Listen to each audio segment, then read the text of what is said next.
I think so. Welcome everyone. Welcome. It's a great pleasure to see all of these names from all over the world. I'm Rikard Moen, based in the UK, and I'll be facilitating today.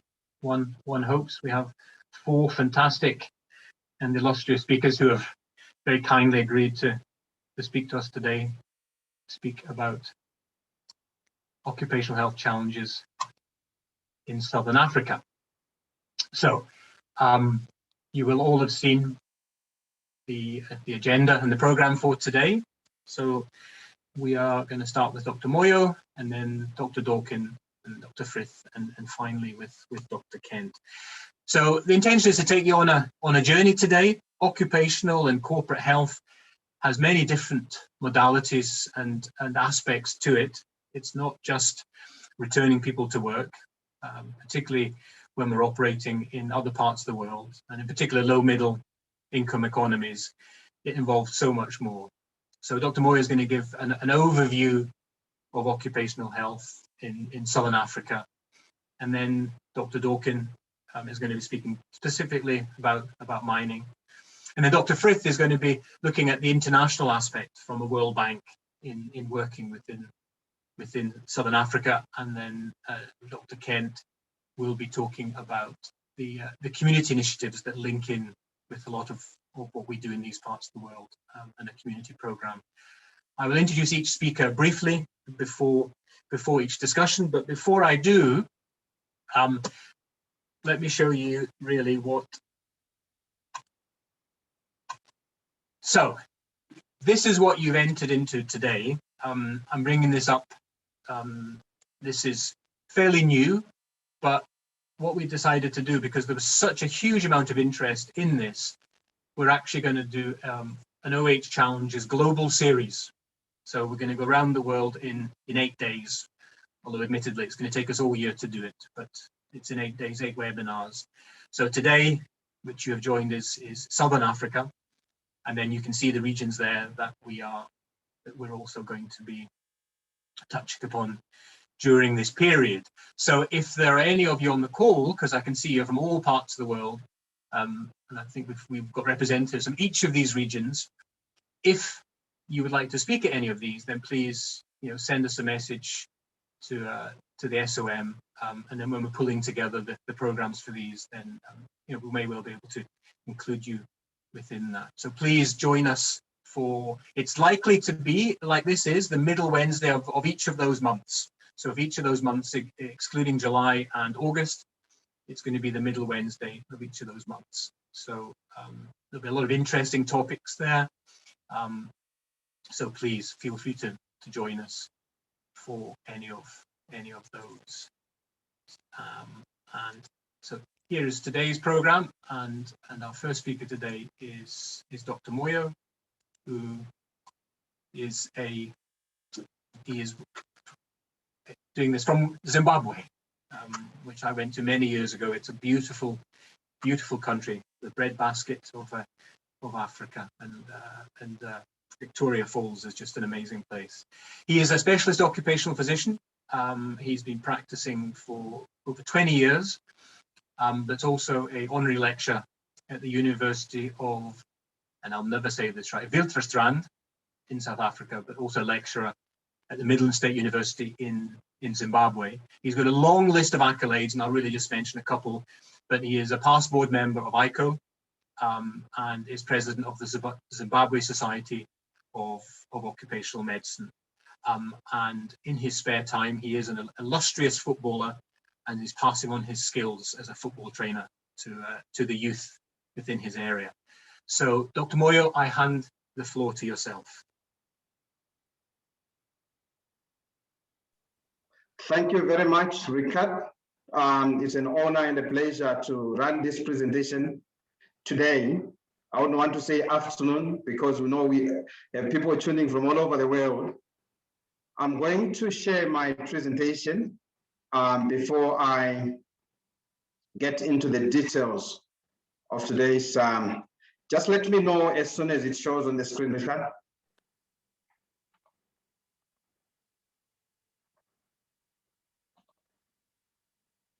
It's coming, Dr. Moyo. It is. Okay, let me put it on slideshow. All right, thank you very much. Without much further ado, let me take you through occupational medicine and health in the Southern African space. The outline of my presentation, my slides, is going to be organized as follows. I'm going to talk briefly on the organization of occupational medicine and health services in the Southern African space. My presentation will look at the general organization, the occupational health legal frameworks of Southern Africa, and also more of human resources capacity in the occupational medicine space. And then lastly, I'll speak to education and training in occupational medicine in Southern Africa.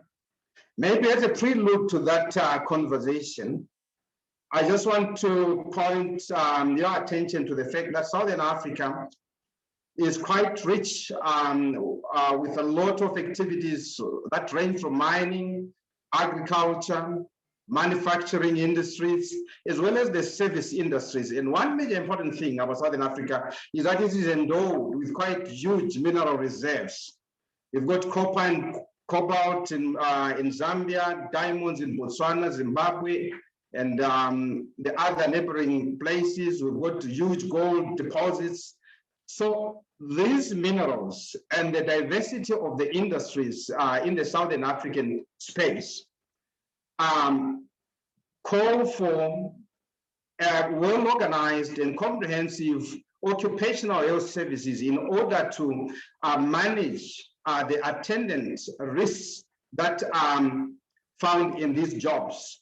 So there's quite a lot of activity from mining. We know that mining is quite a hazardous activity that requires quite a lot of occupational health and safety to be put in place, as well as medical surveillance. So Southern Africa has got a lot of activities that we need to be aware of. But however, in terms of occupational medicine and health, I can say that at this stage, I think Southern Africa is still at its infancy stage with regards to occupational medicine and health. Obviously, when I speak about Southern Africa, South Africa is normally an exception in terms of occupational medicine with more developed systems in place.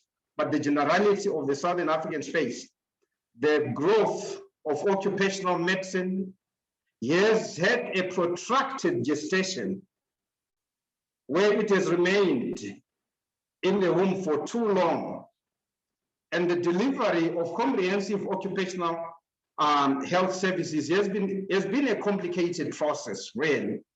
That is why we say, with the exception of South Africa, occupational medicine is still at its infancy stage. We know that globally, access to occupational health is at a significant low of under 15%. However, in Southern Africa, we've got quite an inadequacy of published data. But however, from what we know, countries like Tanzania, access to occupational health services is less than 5%. In a published article in South Africa that says outside mining, access levels less than 20%. However, most of the Southern African countries, occupational medicine is still a new discipline, and even the basic occupational health services model is still a philosophy that is yet to be embraced. I'll get into slightly more details as we go down. Just to give you an overview in terms of the ratification of the International Labour Organization conventions, and I'm looking particularly at Convention 161, which is on occupational health services. If you look at the list of countries there, most of those countries that are in the Southern African space have not ratified Convention 161 that speaks about occupational health services. That in itself says a lot in terms of the embrace of the philosophy of occupational medicine. There has been some levels of activity when you talk about the Convention 155 on occupational safety and health. But with the exception of Zimbabwe, that is ratified both 161 and 155, most countries, as you can see on the screen, they are yet to endorse to ratify, rather, Convention 161 on Occupational Health Services. So as a prelude to the conversation, you can see the level maybe of embrace or even the level of commitment in terms of occupational health services. That's a significant law across most of the Southern African states. In terms of the organization of occupational health, we tend to find that the responsible ministries in occupational health is predominantly the Ministry of Labor, mining to a certain extent, the ministries of health, with the exception of South Africa, have got a very little responsibility or activities that they do as regards occupational health. And then obviously, there are some responsibilities that are dotted across most of the different ministries, but quite key is the labor, the Department of Labor or the Ministry of Labor, that carries the significant role in terms of occupational health services. That is what's happening on the ground. So this is just speaking to my previous slide, that normal occupational health is a shared function amongst multiple ministries, with the Ministry of Labor shouldering a significant load of that responsibility. But what is quite significant and worth noting is that most ministries of health there have quite little or suboptimal activity in terms of occupational health services. So most of the occupational safety and health legislation in most Southern African states is driven from the Ministry of Labor. And even issues like the National Policy on Occupational Safety and Health, which unfortunately, even up to now, most countries do not have a national occupational safety and health policy, apart from a few countries. That involves Zimbabwe is got a national OSH policy, whereas we know that Lesotho is in the process, Zambia, Botswana, and other countries, including Mozambique, they are in the process of drafting the national occupational safety and health policies. So at national level, what normally is obtaining on the ground is that the ministers of health generally have not embraced the concept of occupational medicine to a large extent. This is signified by the paucity or inadequacy of occupational health services, even at primary health level, where you find that in most Southern African states, occupational health is not integrated into the primary health service. And also, if we look at the access to occupational medicine services in the informal sector, and more so in the mining sector, particularly artisanal and small-scale mining, which are quite prevalent in Mozambique, Zimbabwe, and Tanzania, the access is still suboptimal. And furthermore, there is lack of organized and comprehensive occupational health services, even for the health workers themselves. I think we are pretty much aware that what holds mostly in most ministries of health is infection control, which is just a segment of the key or the generic hazards, occupational hazards. There is still lack of a comprehensive address and embrace of comprehensive systems. So the informal sector and the public service, generally, they lack occupational medicine services in most Southern African states. In terms of occupational safety and health legislation, one thing that marks most Southern African states is the fragmentation and the lack of coordination of the relevant occupational health and safety pieces of legislation, which are dotted across different ministries, the Ministry of Labor, the Ministry of Mines, or the Ministry of Health.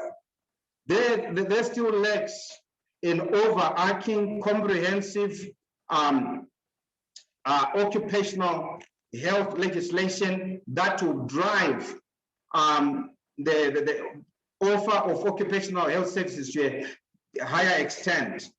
However, what is obtaining also is that across all countries, the field of occupational safety and health, not occupational medicine, occupational safety and health, which deals mostly with the issues of risk management and predominantly on the preventive side, those services are quite robust. but there is lack of complementary occupational medicine services. To the extent that if one peruses through the different pieces of legislation in occupational health and safety, across all the Southern African countries, with the exception of South Africa, they all always refer to a registered medical practitioner. Never is there a word that says occupational medicine practitioner. So that in itself also indicates to what extent we have embraced this service.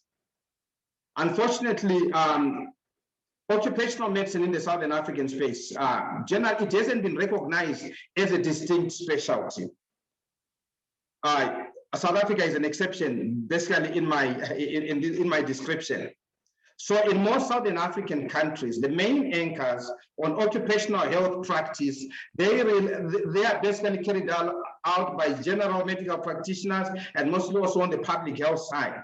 And medical surveillance standards, those are quite lacking in most extents in most countries. There are no medical surveillance standards. Talk about occupational hygiene services. We all know that occupational hygiene and occupational health, those two are inseparables. But the Southern African space suffers from a significant dearth of occupational hygiene services, to the extent that in most countries, it will be very fortunate to get at least 5 practicing occupational hygienists is one area that has been completely left out. Then offering of occupational medicine services in the South African space, I think it has likely been driven by price tag in terms of where organizations, companies will tend to prefer the cheapest service provision, even when it is not a comprehensive service. I think it's because of the extent of the development of our occupational medicine services in the Southern African space.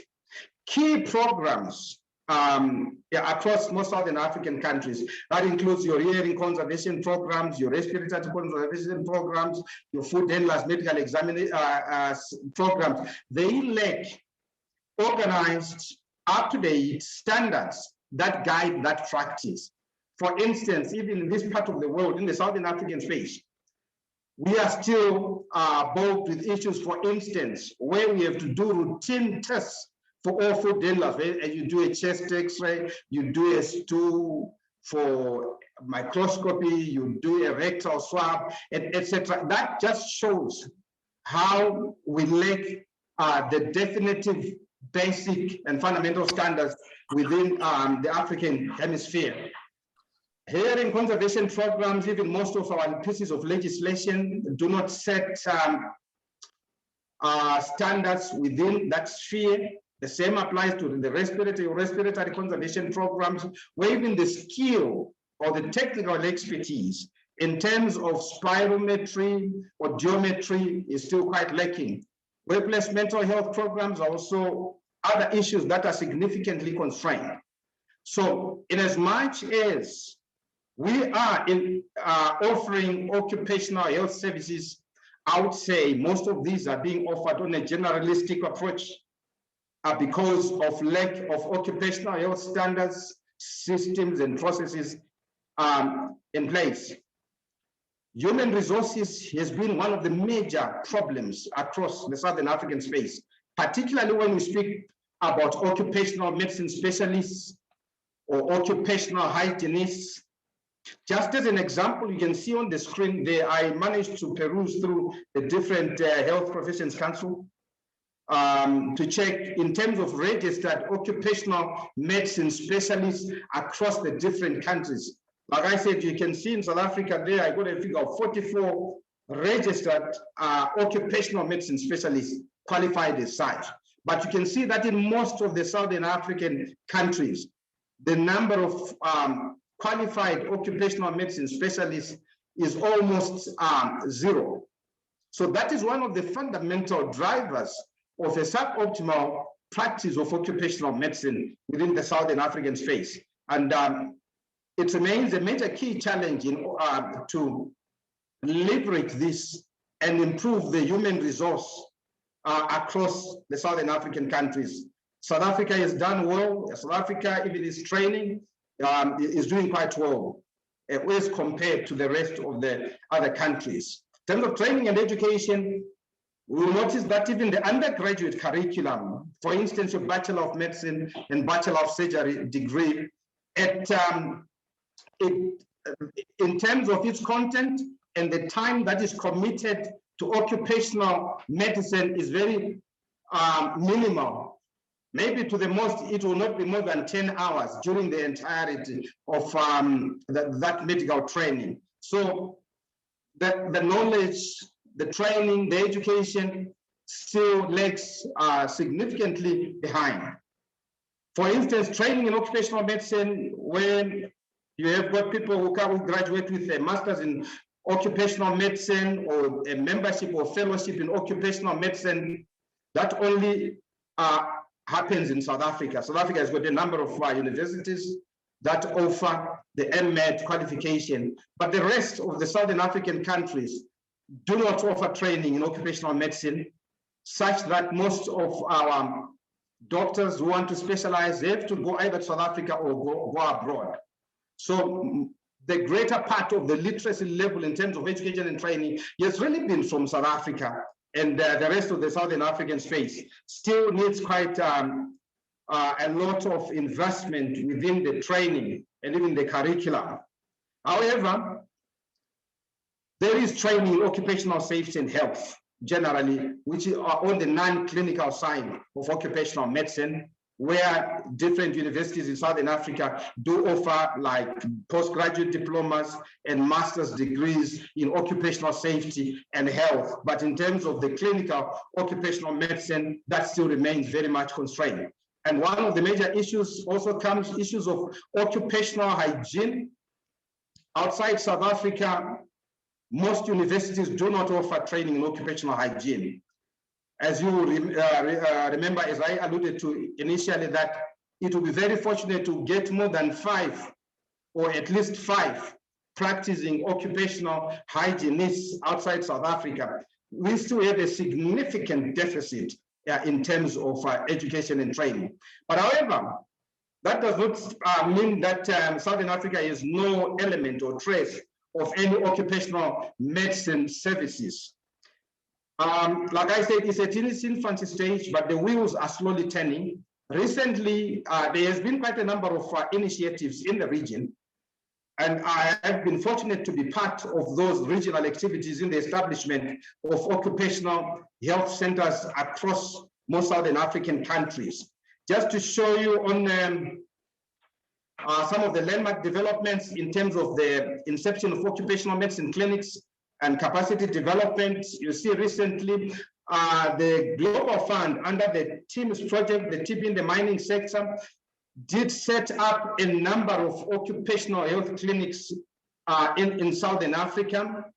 As you can see there in Eswatini, Lesotho, Mozambique, they all got about 2 occupational health centers. So this was a major boost to the already existing services.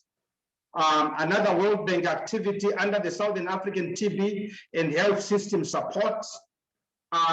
It has been doing quite a lot in terms of offering training to those 4 countries under the World Bank project: Eswatini, Lesotho, Mozambique, and Zambia. There's been some significant activity. And in Zimbabwe, the United States Agency for International Development has also managed to invest in 2 occupational health centers. This in itself is a significant boost in terms of the capacity and the growth of occupational medicine. But what still remains a major problem or a major challenge relates to the human resource capital, which is still significantly constrained. And also, in addition to all these other initiatives, yes, there are local or national initiatives that are taking place within the different spheres or the different national designated authorities in terms of establishing and growing occupational health. So there's been quite some movement. So to crown it all, within the Southern African space, occupational medicine and occupational hygiene are still at their infancy stage, and they require a major boost in order to improve the practice. The fragmentation of occupational health legislation requires harmonization if we are to leverage the practice of occupational medicine to a higher level. Lack of basic occupational health services. We are aware of the BOHS concept as espoused by the ILO, WHO, and the International Commission on Occupational Health, where occupational health services need to be integrated within the primary health system. That is still a long way to come, and it's one of the major issues that countries must focus on. Ministries of health, I think most ministries of health, with the exception of a few countries, have really relegated this responsibility, I think, to the Ministry of Labor or the Department of Labor. But however, in order to harness or embrace the basic occupational health services, there is need for the ministries of health to also play an active role across the space. Thank you very much. That's the end of my short presentation, Rikard. Dr. Moyo, that was absolutely fabulous, and actually quite humbling and quite concerning. I didn't realize there was such a lack of trained occupational specialists in Southern Africa. You know, we tend to do a lot of work with South Africa, so we sort of assume that there is a similar spread out with South Africa, and also particularly concerning, as you touch upon, industrial hygienists, because without industrial hygienists, we as occupational specialists, we are nothing. If we can't measure the hazard, to quantify the hazard, really what we do in many ways can be guesswork. So that was a fantastic introduction for the first presentation in this series, and really echoed, what are the key challenges in Southern Africa? And this will probably be a message as we go through the series, is resourcing, training, and education of occupational specialists. We all love what we do. We're passionate about what we do. We know how important it is what we do. And trying to persuade governments that actually, and the education systems, that what we do is hugely important for a country and its economy. And as you know, that's one. So all these webinars are co-sponsored by the Society of Occupational Medicine and the IOMSC. If you haven't heard of the IOMSC, then I would certainly encourage you to have a look on their website. It's the International Occupational Medicine Societies Collaborative. Not easy to say. What it is a collaborative of, I think we're up at 56 countries around the world, working together to try and help push, improve occupational health in all parts of the world. And actually quite a few of the things that have been created at IMSC, Dr. Moyo, is helping doctors like yourself in using tools. So, we create tools that can be used in other parts of the world where occupational medicine is still a nightingale specialty and is still trying to grow.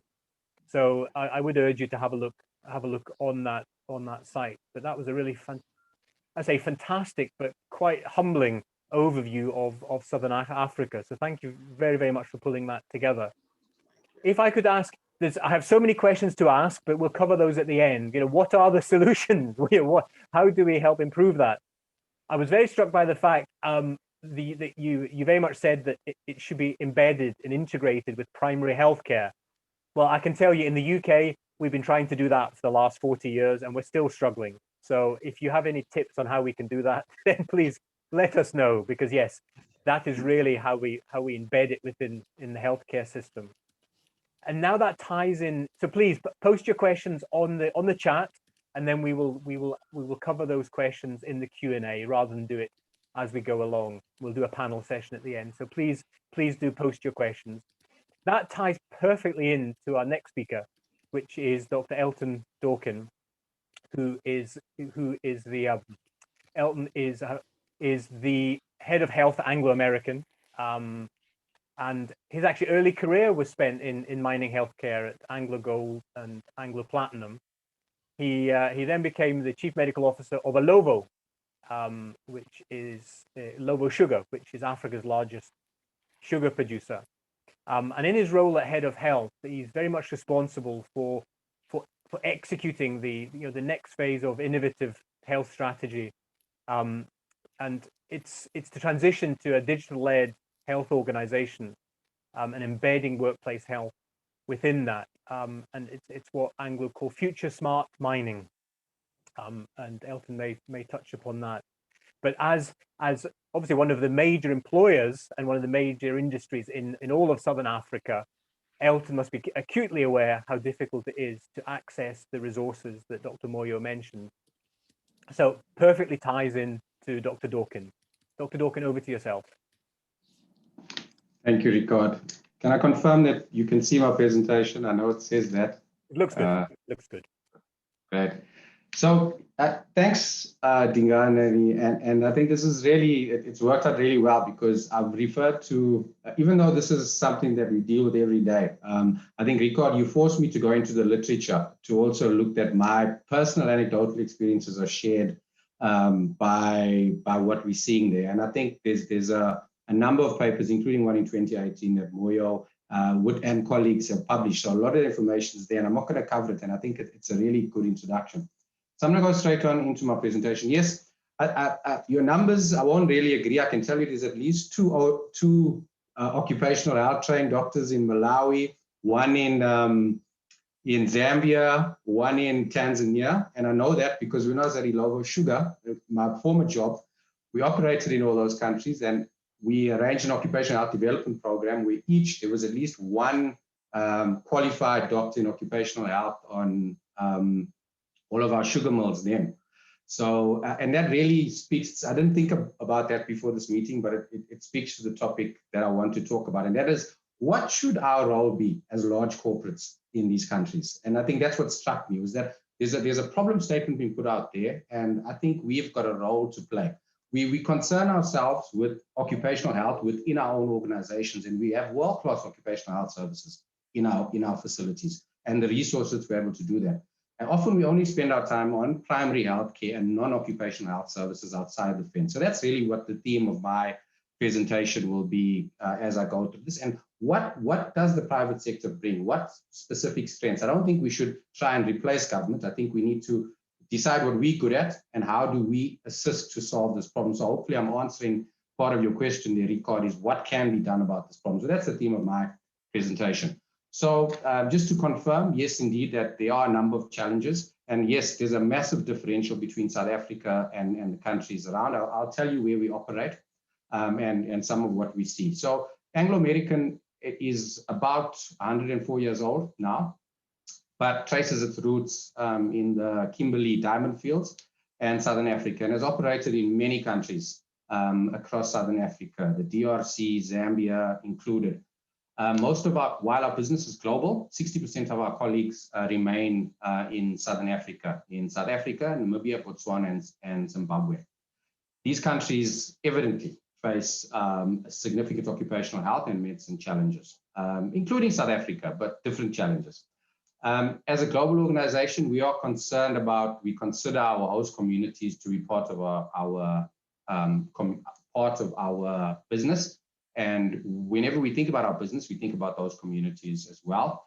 We have got a long history in supporting major occupational health and public health interventions, including HIV and TB, to improve the health of our employees and those host communities. And to underscore that, I was just having a meeting with my team before joining this. Anglo-American at one stage ran the second biggest hospital in the Southern Hemisphere in the Free State. So, and to underscore that, I was my fifth and sixth years at medical school, I was an Anglo-American scholar. So the company invested in doctors, even in its training programs. And it's perhaps that theme that influences me as well in some of the topics that I choose today. So, and then together with industry, it's not all being good, okay? Together with our industry peers, we're working on a comprehensive solution to address the legacy issues around silicosis and gaps in the legislation and how that can be sorted out to ensure that employees have medical care. We also work with government, civil society, and industry to address many of the challenges in primary and occupational health. I do believe there's greater scope for collaboration in the work that we do around governments, but in this time specifically in occupational health. Once again, just to go through where we operate. So we are a global company. So I have the privilege of looking at comparing Australia to South Africa, to Botswana, to Zimbabwe. Peru, Brazil, and all of those. So it's quite, it's amazing the range. We even have a new project in Woodsmith in York in the UK, our newest business unit, which is our crop nutrients business unit. So we've got a good set, and Finland, Canada. So now just imagine my job, okay? So going across from trying to understand legislation luckily I've got a very competent team that assists me with that, but it's fascinating to be able to look across all of the different countries and systems and how they try to solve for this. Quickly to go through what commodities we're in. Diamonds. We are the world's largest producer of natural diamonds. Copper, we're a major producer, but not the biggest. We're the world's biggest producer of platinum, okay? And that is produced in South Africa mainly, and from a site called Unki Mine outside Gweru in Zimbabwe. Metallurgical coal in Australia, thermal coal in South Africa. We're exiting that business now, so that's an interesting case. We'll talk to you about how we're thinking about managing our patients, our employees as we leave the business. What do we do about potential coal workers' pneumoconiosis, and how do we assist our employees to make sure that they are assisted? And then nickel and manganese, which are smaller. We're not major producers in those. Want to spend some time a little bit on the left. We don't have a mining plan. We have a sustainable mining plan. So everything, when we think about mining, we think about sustainability. So at the center of that is innovation. And I'll encourage you to go and look at our website as to what future smart mining is, but we consider our competitive advantage to be technology going forward. And that's what we believe we do better than other mining companies, and that's where we wish to be a leader. But going into technology doesn't mean we leave our communities behind. So on the left-hand side, you'll see three pillars and goals. So thriving communities, focused on education, health and well-being, livelihoods. We want to be a trusted corporate leader, and we want to leave behind a healthy environment. And then on the right-hand side, collaborative regional development. This is, we are interested in the economies of the areas in which we operate. We believe that just mining is not going to be good enough going into the future.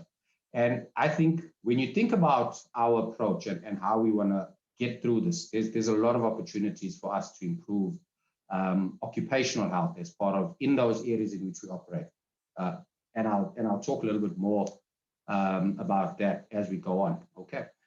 So from an occupational health perspective, we have a notion of zero harm. We truly believe that all occupational diseases are preventable. We learn by assessing and monitoring exposure, and we apply common, simple, non-negotiable standards. I think that's the hardest part. In HIV and AIDS, I think starting off in Botswana and then in South Africa, we were the first company to offer free antiretroviral treatment to our employees and then their families. And then in terms of the SDG 3 goals, in 2018, as I said, we launched a sustainable mining plan. Our stretch goal is to improve the SDG 3 targets in our areas of operation. And I'll share a slide on what that looks like. We worked on this program with the London School of Hygiene and Tropical Medicine. And then lastly, COVID-19, a little known fact, in Botswana and Namibia, the PCR laboratories that we've supplied to those countries are the largest testing facilities in those countries. And in South Africa, we've got each mine has got a COVID-19, at least one COVID-19 PCR laboratory. Those laboratories are open to the community at no cost currently. Our approach to occupational health, once again, I think it's clear. In the mining, our core processes develop or generate hazards that are harmful to the health of our employees, a number of them, and work systems like shift work, heavy manual labor in underground settings. However, we apply the latest science and global best-in-class standards wherever we operate. So that's important, and I think that's one of the ways that we can start to assist outside of what it is that we do. So it doesn't matter whether you're in South Africa, we apply the OSHA standard because we believe that is even better than the South African standard as an occupational health measure. And we do that across our entire business so that we can measure. We don't believe that ears are any different in Australia or in Brazil. We believe they should be managed the same, and we manage them the same. We look at and we do comply to local legislation, but when we feel the science directs us to methods that are superior, then that's what we go for. So we're very interested in otoacoustic emissions, for instance, because we believe that that may be be a more sensitive screening test than a screening audiometry, for example, because we think that we need to do the best for our employees. What is different about where we operate is that there's a higher burden of HIV and TB and lifestyle-related diseases. Anybody that's been in practice will realize quickly that it's difficult to disentangle primary health and public health from occupational health. So if you just think about TB and streptomycin and hearing loss and exposing employees to that. So that's one example. The other one is TB, the interaction with silicosis, and so on. So if you want to separate these two, I think that's a false dichotomy, that you have to address them all as one.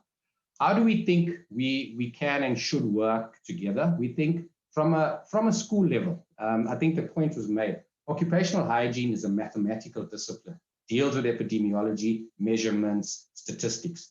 If we don't have that in the countries in which we operate, we need to support that, because you'll never have enough people in those countries to be able to apply themselves to this kind, particularly when there's a lot of competing careers. So, and you'll see much of the work that we do from a school level support STEM. We think that will help towards improving hygiene. But undergraduate and postgraduate programs in occupational health, I don't think we support those as much as we can. Research and epidemiology and evidence-based medicine in occupational health. We sit on massive disease databases, and I think it's a pity that those are not subjected to more study. I think we should be, with the kind of access to information that we have, we should be in a completely different place, particularly the amount of stuff we have in electronic health records. Just in South Africa, for instance. But in most of our countries of operation, we're rolling out an electronic health record in Zimbabwe now, and we'll be rolling out one in Botswana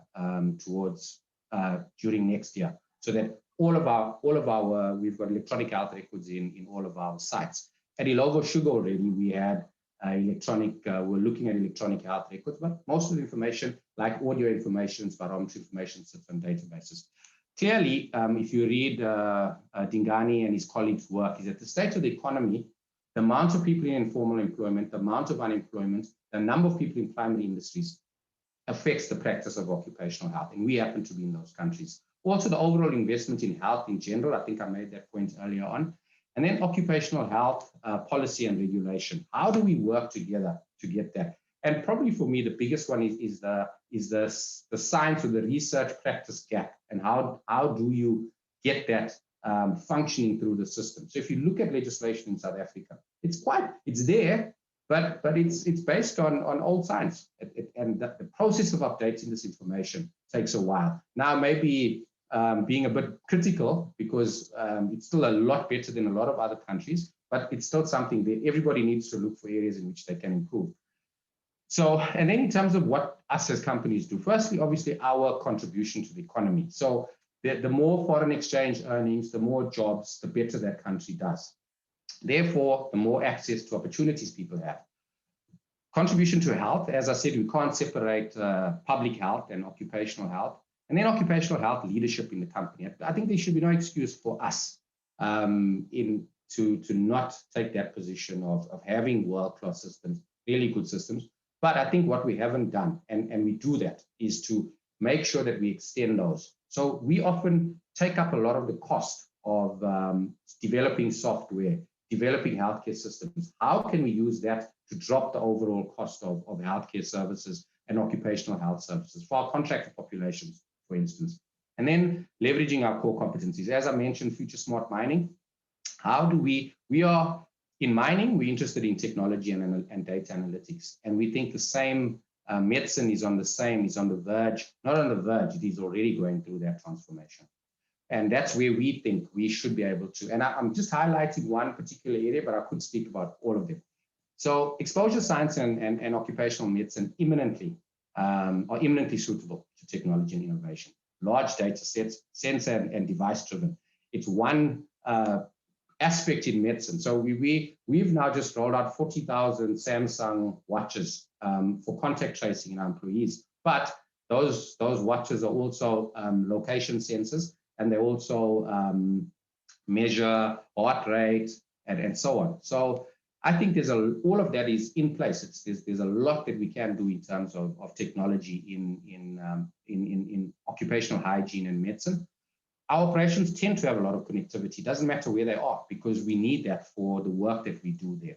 So our key initiatives, like our occupational health data lake, which we're planning to use for analytics, our full IM system integration. So it's surprising to say, but the different various business units, we don't have one occupational health record in Anglo American. We also don't have a occupational health record where the medicine record is linked to the hygiene record. So we hope to solve that problem by the end of this year for our business. We think that's going to be a game changer in the way. But if it just stays in Anglo, that won't be enough. This kind of innovation needs to go into the industry. So if you look at our contractors circulate in the industry between sites, and it's not that we used to have one record beforehand. It was just a paper record, and we'd like to play a bigger role in those kind of initiatives in the country, because those really make the difference. And I think technology gives you the ability to leapfrog a lot of the challenges that we face in the area. So I think the challenge for us is, how do we do this with academia, with government, with industry, and contractors? So we offer our contractors a channel into good quality occupational health services. I think one of my criticisms with South African systems, it's so regulation driven. It's not driven by the medicine and the science. It's driven by what the regulator wants. And as I've said, there's a big gap between science and what the regulator wants. So that would be a challenge. And it's a good challenge to have. And then lastly, just one slide on our SDG 3 work. So what we've done is the aim is to improve the SDG 3 indicators in the areas around our mines. So we've done a mapping exercise. This is in every country. Botswana, Zimbabwe, wherever we have operations, we've completed this exercise. Peru, Chile, Australia, and so on. So and we've commenced the work in the UK already to look at this with the London School. And that's a good sense of where we are and where we can contribute. And then on the right-hand side, we've tested it with our communities living there. Do we share what we see in the data? Is that shared by the community? Okay. Themselves, is that their perception of where health is? Can speak about a lot more about all of these, but I'm going to stop there and pass on to my colleagues. Thanks, Rikard. Elton, thank you very much. That's a fantastic presentation, and it shows what is achievable and what is possible. And it's as a major corporate, we do have significant corporate social responsibilities, and Anglo take that very seriously, and you touched upon a lot of that there. One of the questions that's coming through the chat, which we'll cover at the end, is really on the back of that. It's sort of saying, without legislation, without policing from governments, without it being driven by the governments. So Elton, I'm sort of preparing you for the question: what are the corporates and the NGOs doing to drive this agenda? What work are you doing, not just with the community outside the fence, but in that wider advocacy role? Because organizations like yourself, World Bank, and Andy with UK Med are often the influences within these scenarios. It was a really, it's a tough question, but a good question that came up. On the chat, there has been a couple of guides that have been brought up. T has very kindly linked into the ICO. There's an ICO link which will be very useful to you. And my good friend Herman, who is on the exec for the IOMSC, has also put in a link for that IOMSC document that I mentioned, and immensely useful. Hello, Herman. One of the great characters in occupational medicine, if you ever get the chance to meet Herman. And there was also the SOM document, an English version, sorry, the ICO English version is there. So there's a few links. So please download, because that is one of the purposes of this is shared learning. So thank you very much for that. And Patricia from Zambia, if I can find it quickly, came up with a fantastic comment. I'll not hold you up, but maybe I'll come back to it. Oh yes, here we go. Now this is new to me, but she was saying that the SAT BHSS project has supported training in OH specialists such as industrial hygienists and B reading for doctors. However, certifications take quite some time and require resources that countries may not be able to dedicate due to other pressing priorities. A solution could be that we have the training localized so that it's more affordable and accessible to more persons. I'll leave that comment hanging, but I think that ties in, Elton, to really what I touched on before. How can all of us on this call help? And on the back of help and being able to help, we have we're hugely privileged today. We have 4 fantastic speakers. Is Dr. Caryn Frith. So Caryn is senior occupational health at the World Bank, and like Elton, I loved the bit, the Anglo-American scholar. That is the archetypal way corporates can help countries all around the world. But Caryn is also from South Africa. She was a dually postgraduate qualification in emergency medicine and occupational medicine. After a number of years in that sector within South Africa and Namibia, she worked as a flight doctor in all of Southern Africa. And then she went up through the ranks in international SOS, becoming medical director of OH services, and unsurprisingly was then shall we say, taken away or tempted by the wonderful World Bank. And Caryn was initially with the World Bank in South Africa for advisor for the Southern Africa in 2005, and very quickly in 2016 moved to Washington, DC. I have to admit, one of my favorite cities in the world. So Caryn is based out of Washington. So Caryn, thank you for joining us. And sort of hearing words like Namibia, I do have to confess, which I didn't at the beginning, that Southern Africa is actually my favorite part of the world. I'm not just saying that. I spent 6 weeks kind of 4-wheel driving or trekking through Namibia, Botswana, and Zimbabwe, and camping out in the bush in the middle of nowhere, listening to the animals just on a NATO stretcher and a mosquito net is the best time I've ever had in my life. So on the back of that, Caryn, I will pass on to you. Rikard, thank you very much, and thank you for that introduction.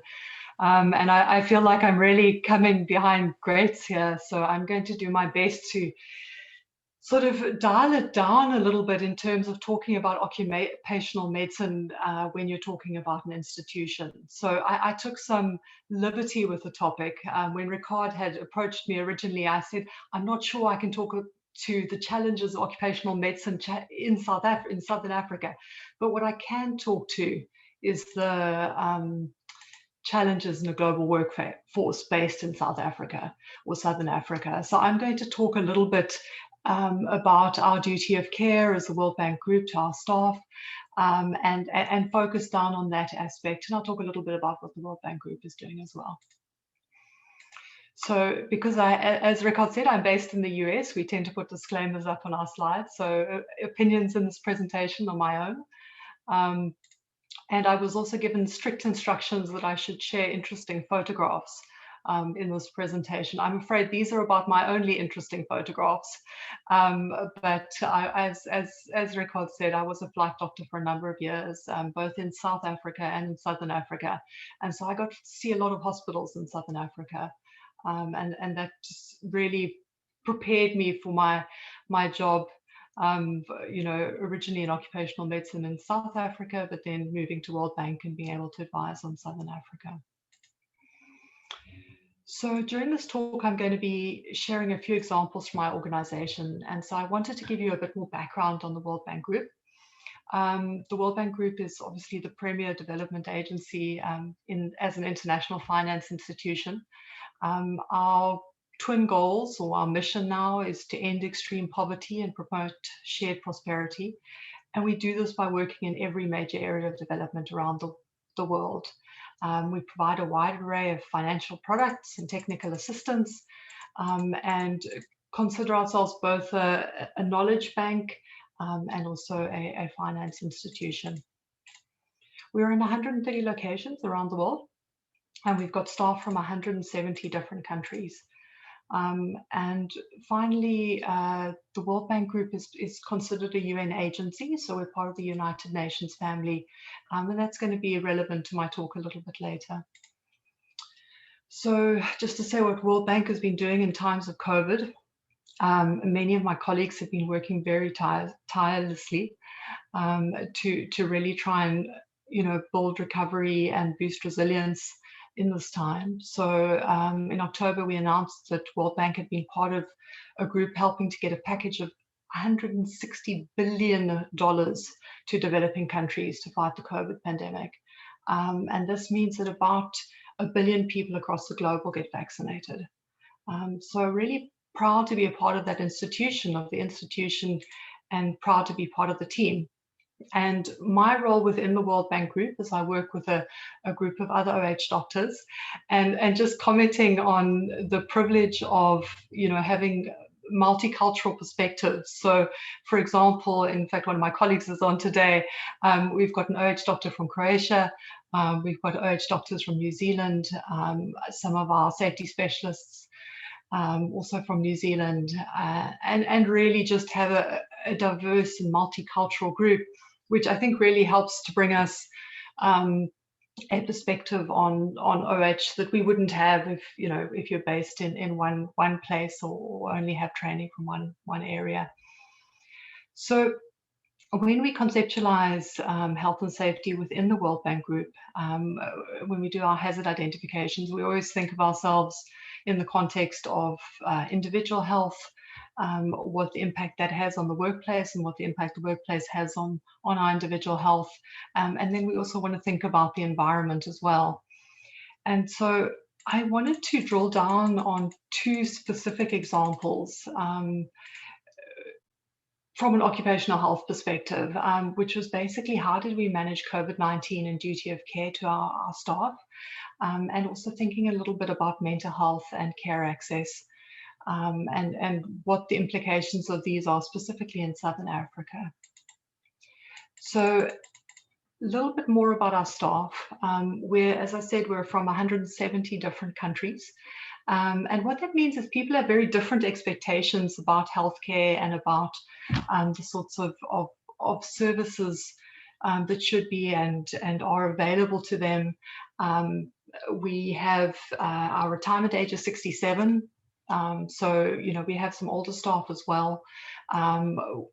About half our staff have been with the institution for more than 6 years. So it's an institution where people come and they stay to work. And what that means is that we have staff with healthcare issues that have joined the bank and may have developed them during their time at the bank. And so when we're talking about occupational health, as I think as Elton and Dr. Moyo mentioned as well, I mean, we're not only wanting to think about this in the context of the impact of the workplace on the individual, but we're also thinking about the care that they have and the access to care that they have. So our staff are, we don't do any medical screening. So when I first joined, when I first did occupational medicine, I actually worked in the military, and that's one of the places you do a lot of fitness to work, fitness to travel, fitness to deploy, etc. And we don't do that at the World Bank Group. We have staff that travel a lot for work. We also have a lot of chronic expatriates. What that means is people who live and work in countries that are not their own, and may live and work in more than one country that's not their own, and that has its own risks, and we'll talk a little bit more to that. So this is a map of the World Bank Group offices in Southern Africa, just zooming in. And I'm not going to go into detail at all on what we've done during COVID. I mean, suffice to say, I think any occupational health physician, we've all been completely consumed with making sure the offices are safe and making sure that we use all the correct controls, etc. But these are our offices in Southern Africa, and the red ones mean that we're currently closed. Which may mean there may be a security guard or someone there, but generally speaking, our staff are able to work from home. Yellow meaning we probably have 10% of the workforce in place. And those would usually be absolutely essential staff, maybe going in for essential meetings, needing to meet with our government counterparts. Obviously, in order to do all that work, to sort of help countries manage their finances and in sometimes difficult situations, we are sometimes obliged to be in the office. So one of the things that I think makes World Bank Group quite unique, give or take, is that, or certainly when I joined the World Bank Group, I was struck by, is our local national staff and our international staff have access to the same care. So what that means is basically our staff from an insurance point of view are all treated the same. So if you have a health condition and you are a local national staff, let's say you're Malawian in Malawi, and you have a medical condition that perhaps you wouldn't be able to get, a level of care, you've got a complicated cancer, or you need, complicated surgery, you would be treated the same as we would treat an international staff member. You would be evacuated to the nearest center of medical care, which from Malawi's point of view would be South Africa most likely. And so this was a really great benefit, which also became a challenge during COVID, because we have we now have a situation where we have staff who are used to traveling for care. And obviously in the beginning with COVID, and still ongoing with many of the borders being closed, many of our staff actually weren't able to access the care they were used to. And so that duty of care has been partly challenged during this time. So that was something that I think has been an interesting impact for our workforce. I also want to talk a little bit about what the UN's done, because from a very practical point of view, the UN has been, in order to keep the healthcare going, to keep the frontline workers going, the UN has done a lot from a duty of care perspective, which has been really, I think, impressive. So one of the things the UN did was they stood up the COVID-19 Medivac system very early on. They actually created hospitals in some locations. So Ghana, for example, they actually created a field hospital. In Nairobi, they got beds, and they really went to a great effort to make sure that the staff of the United Nations, as well as their dependents, were able to be evacuated if there wasn't care available locally. And I think that's been a real reassurance for our duty of care as the World Bank Group, so that we can keep our staff working in these locations. The other thing the UN did was first line of defense, which was also similar principle, trying to ensure access to testing and also things like oxygen in locations. And one of the final things the UN is doing currently is thinking about vaccinations. So, obviously our current big concern is, depending on where you're based, your access to vaccination. And we're not frontline workers. The vast majority of our staff are not frontline workers. But from a duty of care perspective, if you're going to send people to a country where they could be vulnerable, we want to do everything to prevent that. I mean, we were already doing that with anti-malaria and, yellow fever, etc. So this is also a concern for the UN in terms of vaccination access for staff and dependents. And so one of the things the UN is doing, although we're encouraging staff to get vaccinated in local national programs, there are countries where we think there won't be vaccination programs. And so for those locations, actually facilitating vaccination for staff.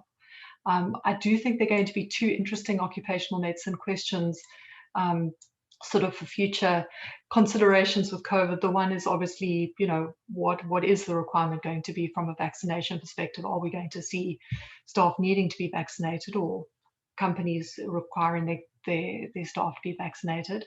And then the other thing for future will be workplace accommodations, in terms of, are we just going to say people don't have to go to, and especially I think we've all learned how much we can actually get done over the telephone or over the Zoom meeting. So that's going to be the other question, is how much we're going to get done, how much we're going to be able to do with people in other countries remotely. And so will we be more able to let people be accommodated by living in different locations than they would have in the historical workforce? So the other concern that I think, I just think is going to be quite an interesting topic, and it's not a topic we're going to be able to resolve anytime soon, is mental health concerns that we're all going to see as a knock-on after this. So we know from an expatriate point of view, obviously living overseas, it increases your risk of stress and psychosocial disorders. You've got about 3 times the risk of depression and anxiety, extra substance use problems. We know that this is worsened if you're in a country where there's a significant cultural difference. So I think if we put that on top of COVID-19, where we've got, significantly disrupted mental health services, we've got greatly increased depression rates. And then we look, and I mean, Dr. Moyo highlighted earlier, healthcare workers in the occupational medicine field. I did a little bit of research looking at mental health care workers.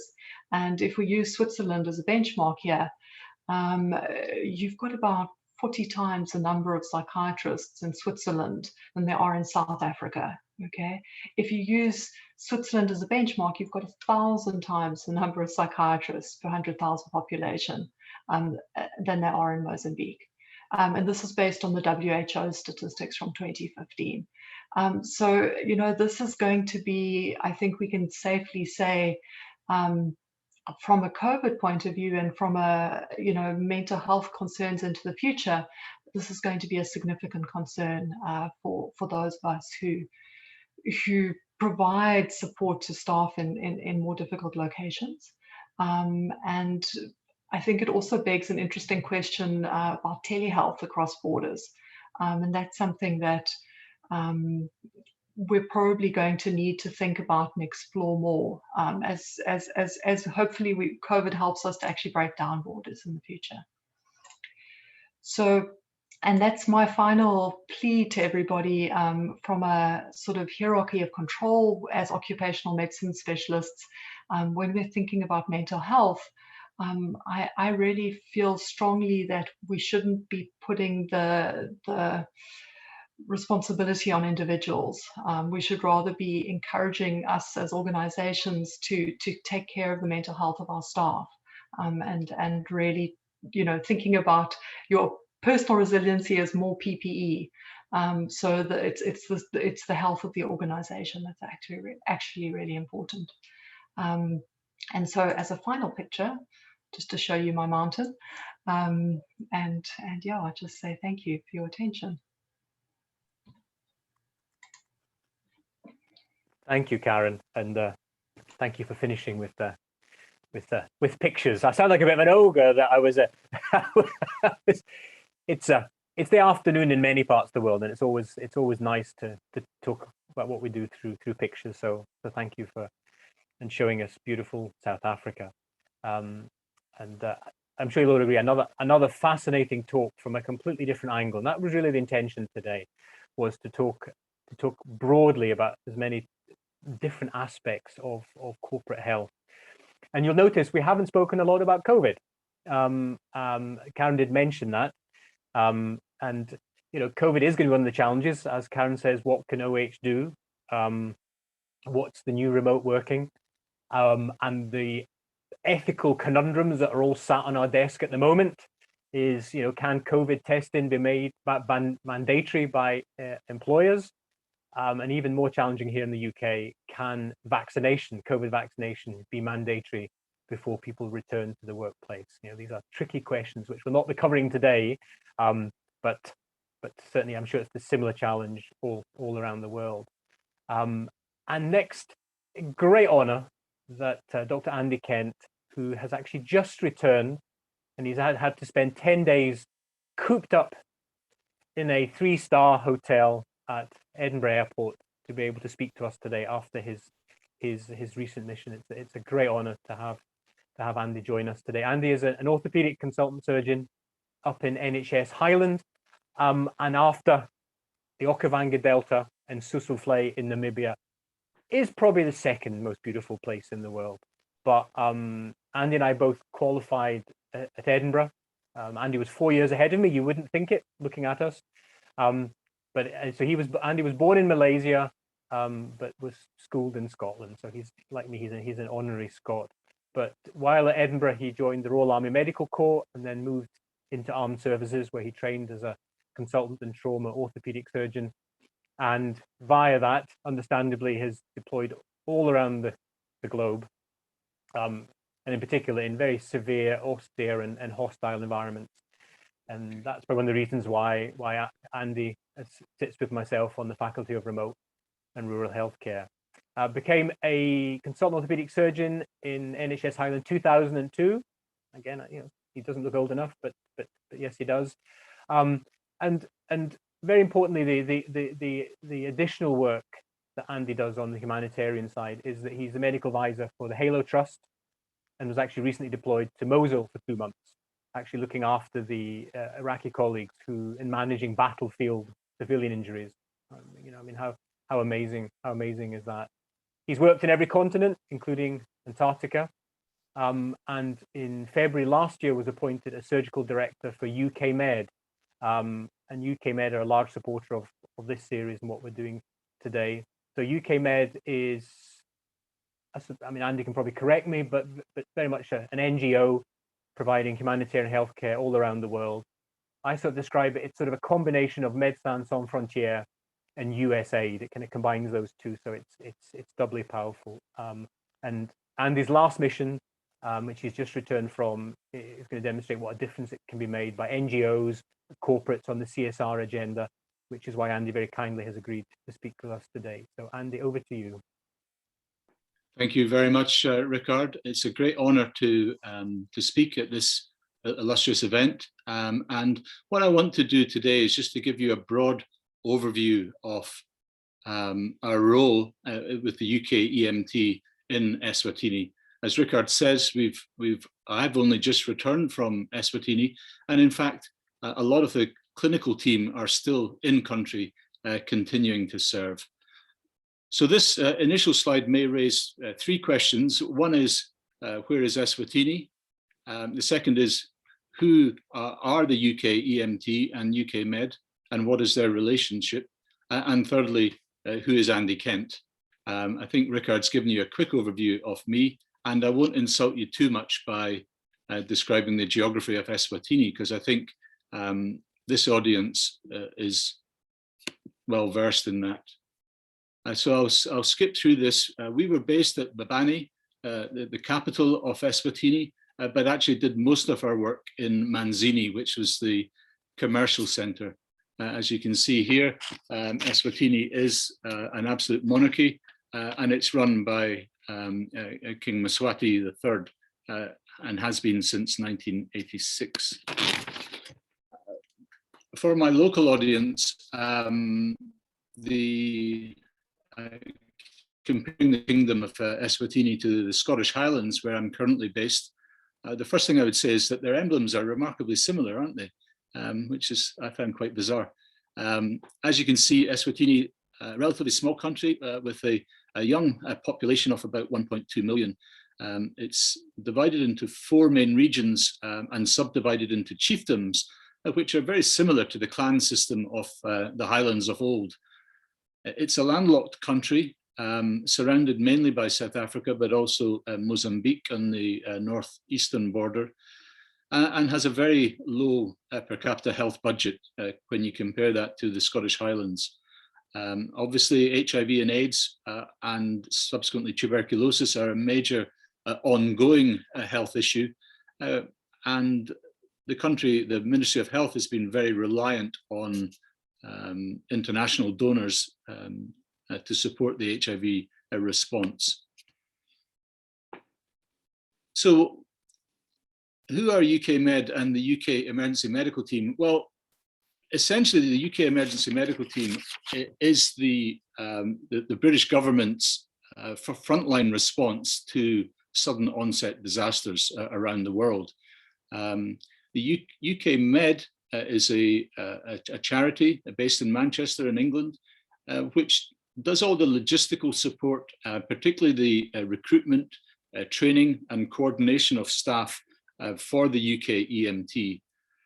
The UK EMT has the facility to deploy as a Role 2+ hospital with full services, but it's a scalable asset, and more recently it's deployed more as a an outbreak response cell in partnership with the Foreign Office, with funding from UK Aid. We are in partnership with the Fire and Rescue Service and Palladium Group, who supply our logistical support, and also Humanity and Inclusion, what used to be known as Handicap International, provide all our rehabilitation services. Because obviously when we go into the field, particularly following a major traumatic incident, then we need to think about the longer term rehabilitation of casualties, etc. As I say, we've been extremely busy with outbreak responses over the past few years, really dating back to the Ebola outbreak. And since then, we've deployed outbreak teams to diphtheria outbreaks, measles outbreaks, and over the past year have been extensively deployed around the world in response to COVID-19. These are just some of our partners.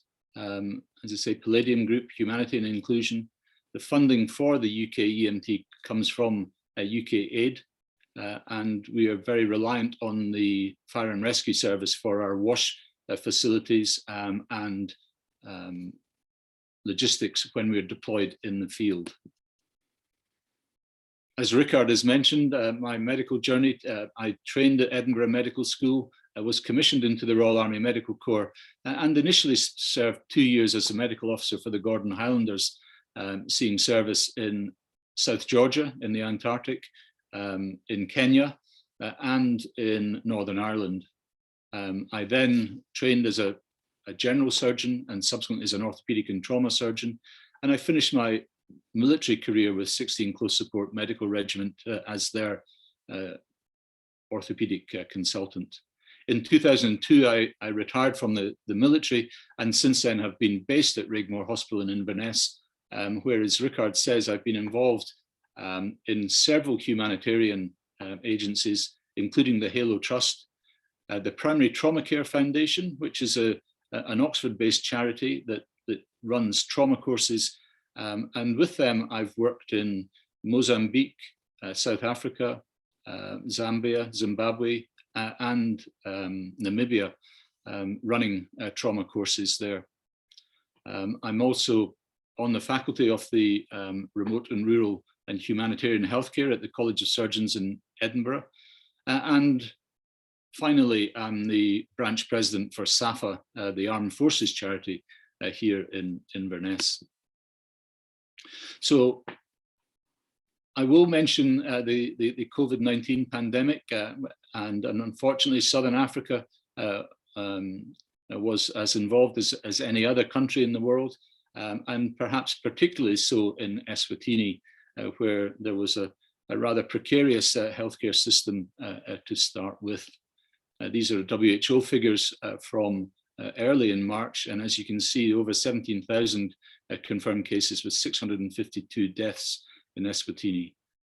So in January of this year, as you can see from this chart, there was a massive surge in cases over the Christmas and New Year period. I think Eswatini, the health service in Eswatini, coped reasonably well with the first wave of the pandemic last summer, but was almost completely overwhelmed by this huge surge in cases that they saw at the start of this year. As we will discuss, the healthcare system was overwhelmed, particularly a supply of oxygen, which was critical for management of these cases.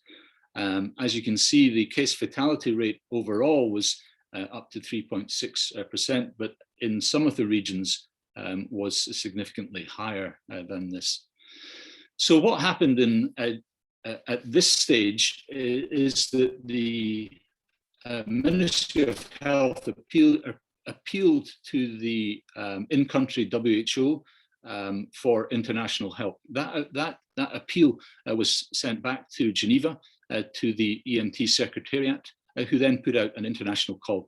The British government, through the FCDO, responded and elected to send out the EMT or a small team of UK specialists.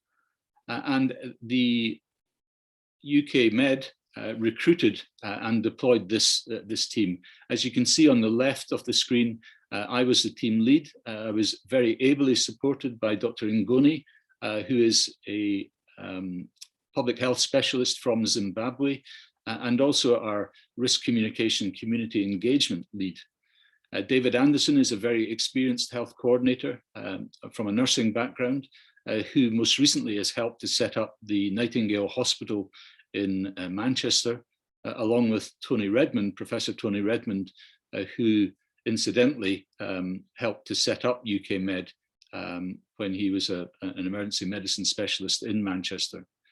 We were very ably supported by Sean Ryder, who is a biomedical technician, and Rory Peters, a very experienced logistician, who were all part of the administrative team. Obviously, with the ongoing pandemic affecting the UK, there was a bit of a moratorium on recruiting medical staff from within the UK, and UK Med have already a large cohort of trained staff that we use from throughout Africa. And as you can see here, we were able to recruit 2 doctors, 2 IPC nurse specialists, and 2 ICU intensive care unit nurse specialists from different countries within Africa. Most of these staff were very, very experienced in managing outbreaks, including Ebola, and most of them have deployed with UK Med into different scenarios around the world over the past year.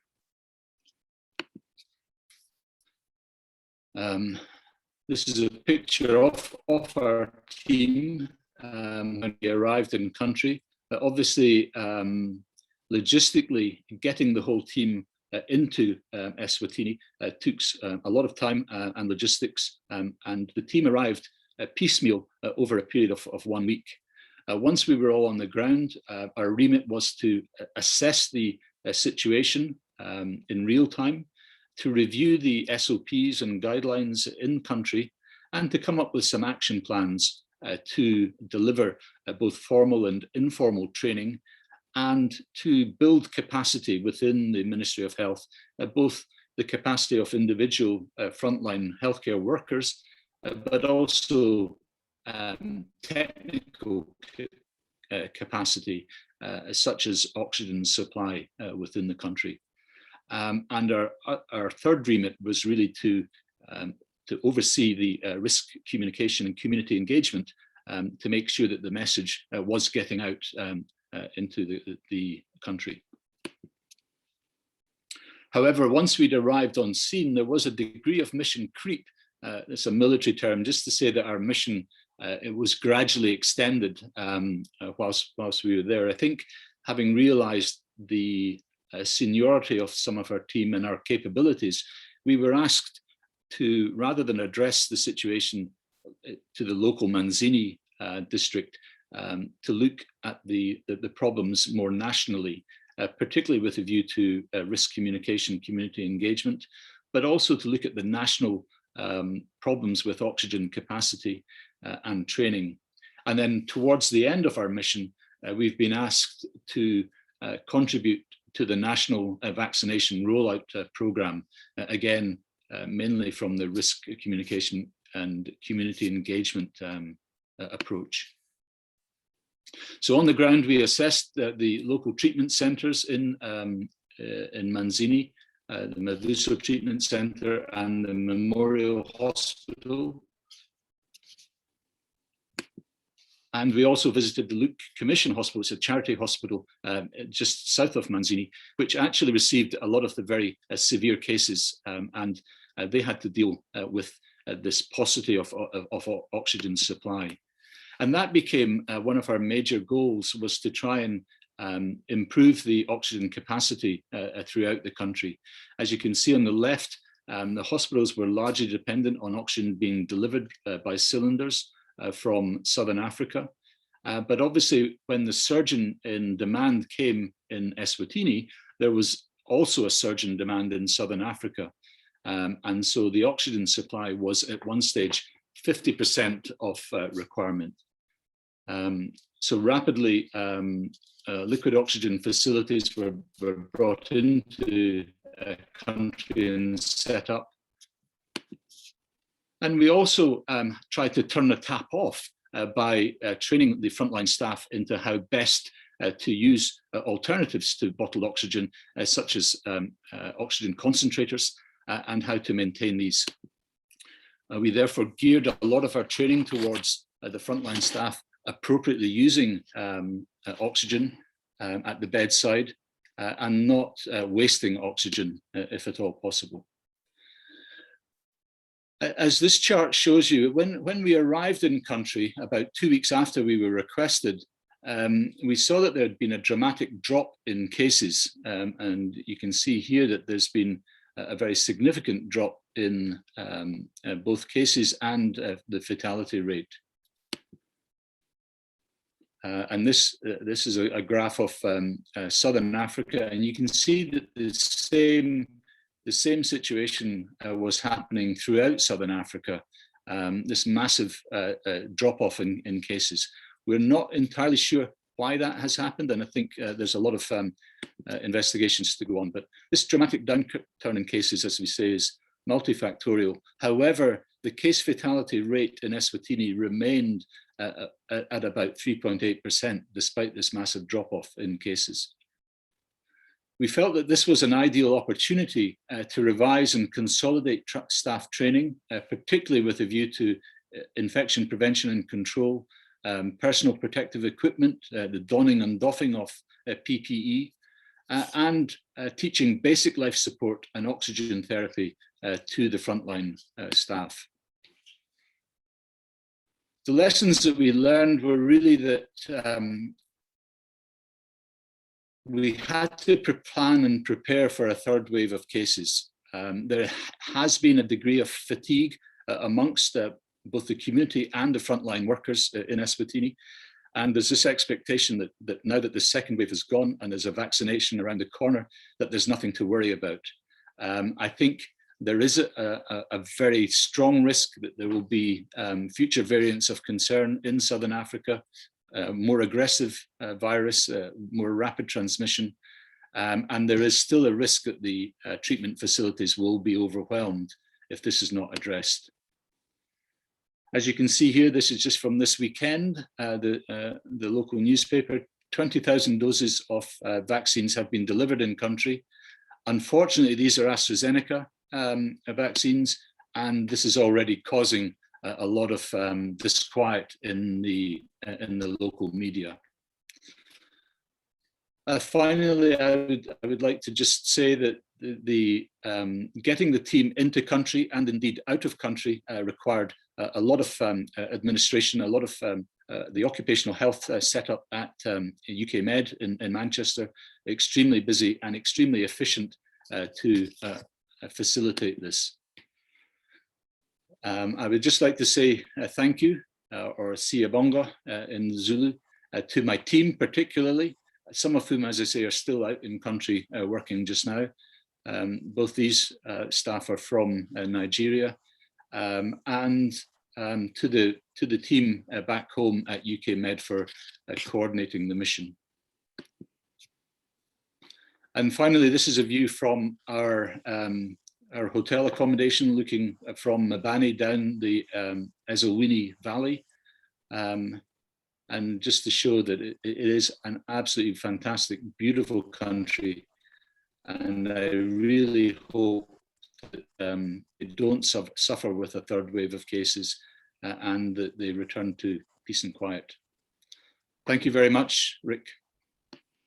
Andy, thank you ever so much. I mean, that was brilliant, and it resonates. You know, even though you're an orthopedic surgeon, that resonates with everybody on this call in the kind of work that we try to do in our field, in the corporate health field.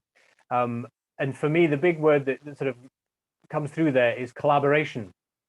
You know, we're talking about faculties, we're talking about the Society of Occupational Medicine, the IOMSC, UK Med. We have the corporates here. We have the United Nations and the World Bank.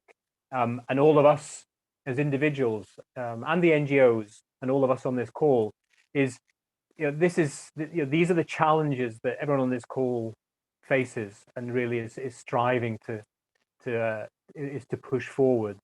So hopefully everyone who's been on the call has really felt that we've given a quite specifically a hugely varied approach to this. And just very quickly, we'll come on to questions in a sec. I just want to give Neil von Tonda a bit of a 30-second warning. Your comment of 3 years in DRC was very pertinent to what we're discussing. So I'm going to come into you in a second, if you don't mind just preparing for a 30-second overview, because it very much links in with really what we've been talking about today, is how can we develop, how can we leverage, how can we improve occupational health in Southern Africa and really the whole of Africa.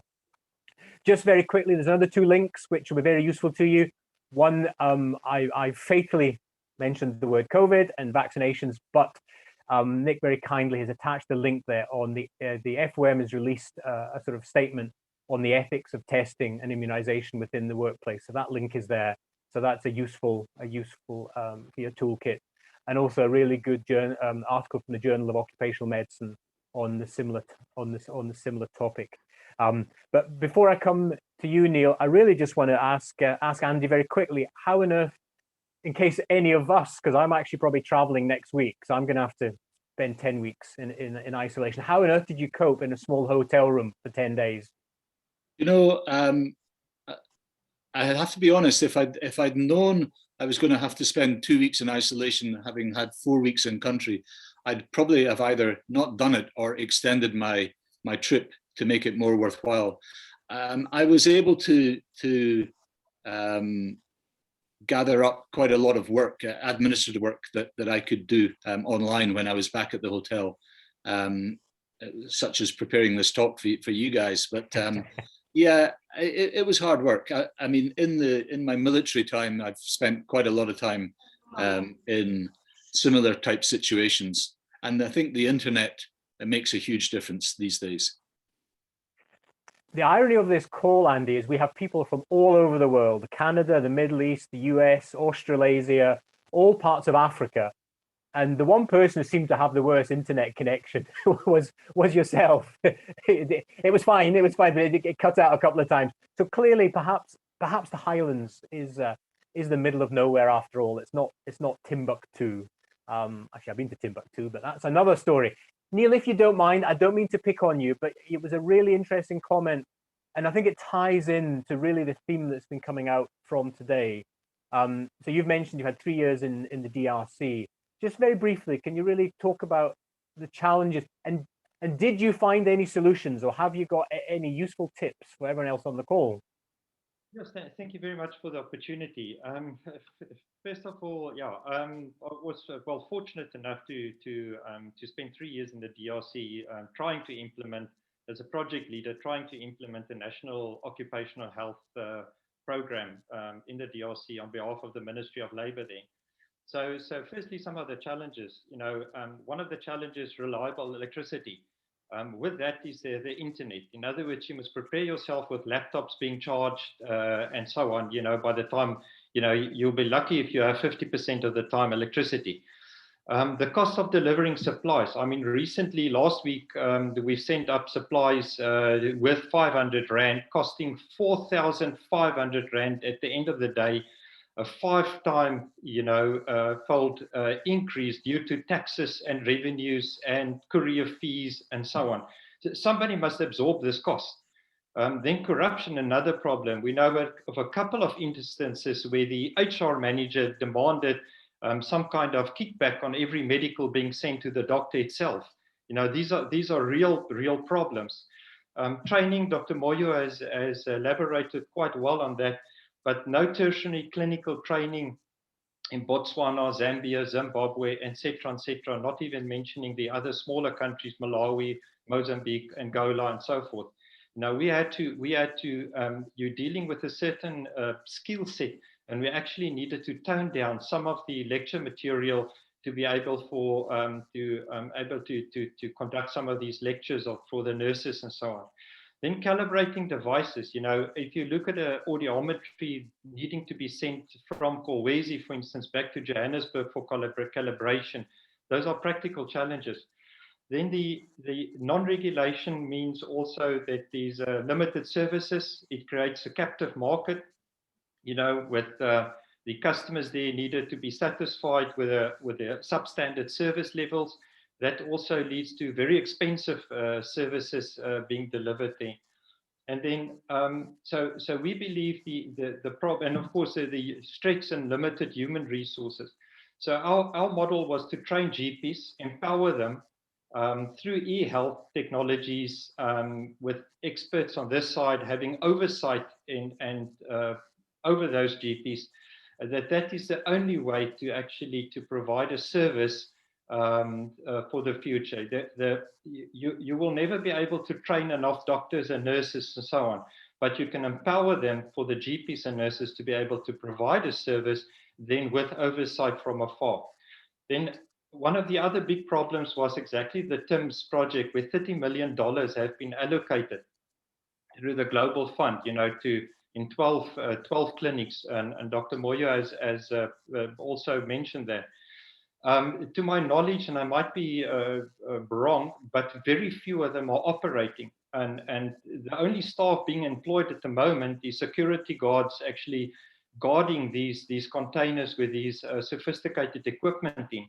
And in my mind, the reason for that is lack of public-private partnerships with no sustainable business model to. So when these facilities are being handed over to governments, they simply go to the investment, simply goes to waste. So thanks a lot. That was my 2 cents worth. Sorry, a little bit more than 2 cents, but thanks a lot. No, thank you, Neil. I was sort of picked on you there, but that's hugely important, and obviously from another part of Africa. So I'm going to come on to the panel on the back of that, because that's really the underlying question that's been coming through. But just very quickly, I'm just going to, we have sort of finalized some dates for the rest of the webinars. So, beg your pardon. I'm sorry, hang on, there we go. So please feel free to join us in these. It'll be a very similar format. I'm very much digging down into the logistics and the nitty-gritty of delivering occupational health in the field, and the challenges going around with it there. So I mean, this will be released shortly, but just to give you a rough idea, it'll be the 3rd Wednesday of every month until the end of the year, excluding the summer. So I'll come to Dr. Moyo first, and then Elton, I'll come to you, and then Caryn. On the back of what Neil was said there, and really, the question, almost frustration coming through the chat is, that's great, but what can we do? Before you answer that, I really just must say the IOMSC this is one of the things they're very much working on. So if your organizations and your country isn't linked in with the IOMSC, then I would urge you to contact them, because this is exactly one of the things that they are working on, is giving toolkits for an emerging specialty. And this was driven by mainly the countries from Africa saying, what toolkit can you give us to help leverage? So please get involved with the IOMSC, and Herman's put his handsome face up there. So on the back of that, so Dr. Moyo, it's a tough question to answer because there's so much to it, but what are your quick thoughts on that?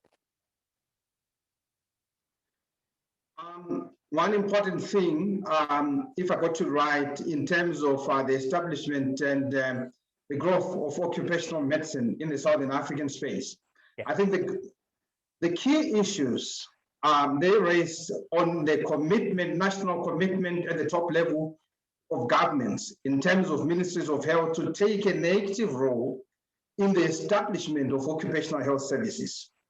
At the moment, all other disciplines will be represented at ministry level. Look at HIV/AIDS, TB, non-communicable and communicable diseases. They all have got priority at ministries of health. But occupational medicine is non-existent. I think one of the urgent issues is that governments have to set up structures and mechanisms to establish a structure for occupational medicine. Secondly, getting harmonized legislation which is overarching and that speaks directly to occupational medicine practice will be a key issue. Thirdly, capacity building, both in terms of either short courses or the long-term courses, and also coming into this same interface like what you've just been offering, the IOMC.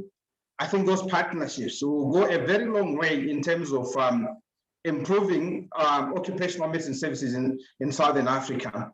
And lastly, I think it is quite important even for the corporates, multinational corporates and local big organizations which have existing good structures of occupational health to interface with government, with the relevant ministries, and ensure the impartation of occupational health skills to the generality of the public. Thank you, Rikard. Just in a nutshell. Thank you, Dr. Moyo. Herman, just to give you a 2-minute warning, after I've been through all the speakers, you're going to hear what they feel the solutions might be. So I'm going to come to you and let you kind of brief the group on what the IMSC is exactly doing to try and help some of these challenges. There's great work that you and we are doing there. Elton, the corporates, what are you going to do? No pressure. First, I'm going to unmute. Okay. maybe wise. So, well, I'm proposing a specific one approach, is to use big corporates as nodes. Often they have international staff, they've got good quality health services, and use a lot of this to lower the costs. Your training, so you're getting somebody to come and train your staff. Maybe you should consider doing that for identify local services to mentor.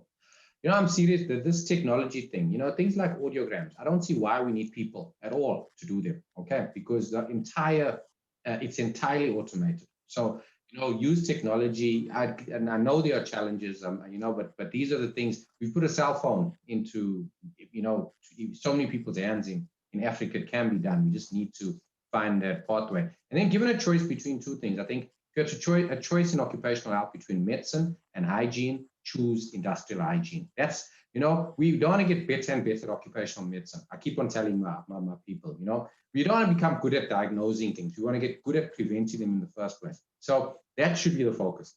So, rather than, so if you have to choose, of course, there's a time when you need both, but you should be really focusing on how to stop this happening in the first place, in the face of limited resources.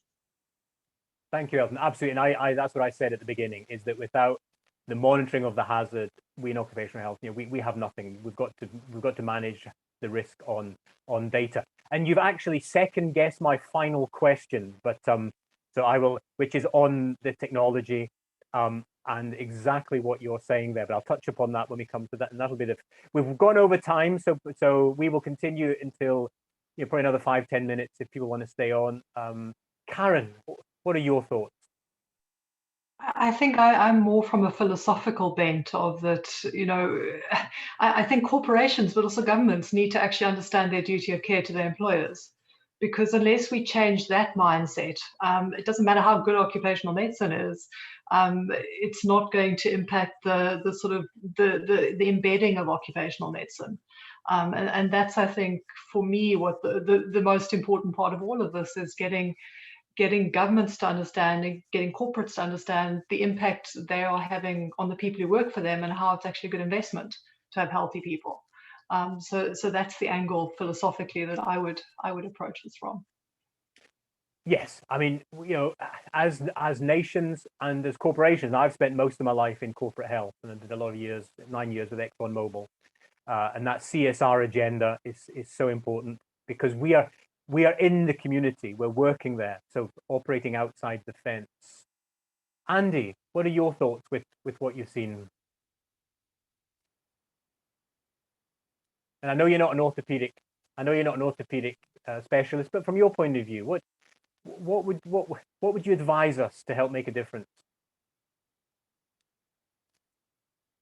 Yeah, I think what you were saying before about collaboration with all the different agencies that are involved here, you know, I think collaboration is the way ahead.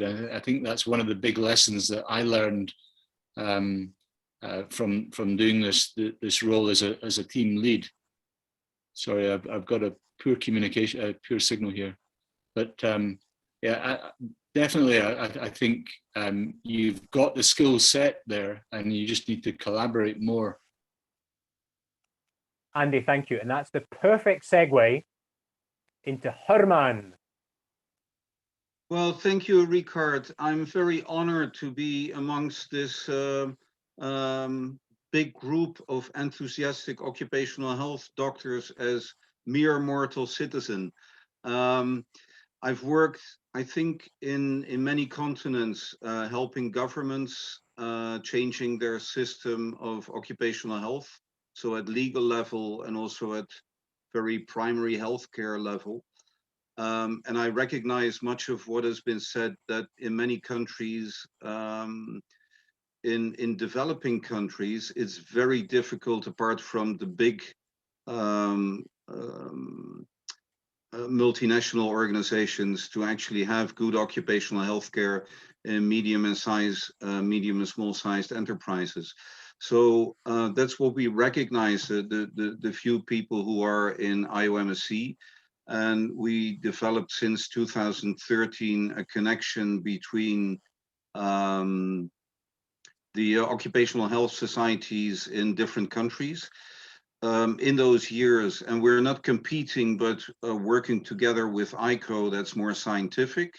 And we're working together with WHO on some of their issues. But we found that there was a gap, and especially if you look at the political connections between occupational health societies and legislation. So what we developed, amongst other tools, is a toolkit to set up an occupational health society in a country. And please have a look at the IOMSC website. And if there are questions, we can always help you. From my personal point of view, I think having worked for 20 years, 25 years with different governments and trying to change their system, that is one way, but another way would be to work bottoms up. And now that we have social media, every person in Africa, in Asia, in Latin America has a cell phone. So I'm also thinking of developing very simple barefoot doctor apps that people can use in rural communities, so they get some idea of the risks that they have on a daily basis. Because we can't touch them from where we sit in our offices, we can't touch them, we can't reach them. But I feel a need the rest of my life, I hope to become 147, to help developing that app for every worker in the world. Thank you, Rikard. Herman, thank you very much. And Herman, you are certainly no mere mortal. Thank you for that, Herman. And that actually ties in beautifully with my final question. Is, well, you know, we're trying to look at what are potential solutions, and technology has to be a solution. Now, I've been through Exxon and through various things since then. I've been working in remote healthcare since about 2010, and you know, for remote healthcare, we've been using telehealth, and I'm not going to call it telemedicine, because telehealth for many of my years was simply Skype business. It wasn't even Skype business, it was just Skype. And what you were doing was over-the-shoulder coaching, over-the-shoulder guidance, providing that reassurance. Now, at one point, I was probably looking after 150 sites around the world, from Kabul to Mogadishu to wherever. So that technology is there. And just as another example, I'm running a pilot here in the UK where we're actually, well, through COVID, we're doing 90% of our occupational health consultations remotely. But now I'm also running a pilot study, because the bit that we can't do is, as we touched upon, or is more difficult, is the health surveillance, the audiogram, getting an ECG, all these components. Well, it's possible. So actually, we're running a pilot study at the moment where all of this is done remotely. Now, you still need a person. So, you know, it can't be done without people, but we're using what we call an occupational health technician who does all of those pieces. And the bit that people come back to say, but you can't listen to the hearts and the lungs. Well, you actually can. There's a virtual stethoscope which actually also does a rhythm strip on it to have the heart, and that records electronically, so the physician can sit anywhere in the world and be doing a health surveillance medical with the audio, with all the bits that you need as part of that. So maybe that is part of the solution, that you don't need a physician or an occupational health nurse in each of those locations.